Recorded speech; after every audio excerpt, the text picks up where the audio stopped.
বলতে আল্লাহর কাছে দোয়া করে দিব যাতে আপনি 30 টাকার বিনিময়ে আপনার প্রিয়জনকে পেয়ে যান। রে আল্লাহর গোলাম, আর দেরি না করে অতি শীঘ্রই চলে আসেন আমাদের বৃক্ষ মেলায়। অল্প কিছুক্ষণের মধ্যে আমাদের বিক্রি বন্ধ হয়ে যাবে। সুবহানাল্লাহ। আপনার জন্য স্পেশাল দোয়া করে দিব।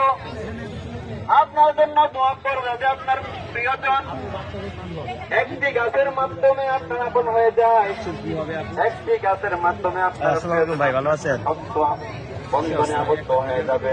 জাহিদ ভাইকে উদ্দেশ্য করে বলবো, জাহিদ ভাই জীবনে অনেক কষ্ট করেছেন, অনেক কবিরাজ করেছেন, অনেক জায়গায় গিয়েছেন। আমি আপনাকে বলবো একটি গাছ কিনুন। একটি গাছ কিনে আপনার সেই কাঙ্ক্ষিত প্রিয়জনের কাছে চলে যান। আমি গ্যারান্টি দিয়ে বলছি, আমার এই গাছ কাজ করবে, এই গাছ কাজ করবে।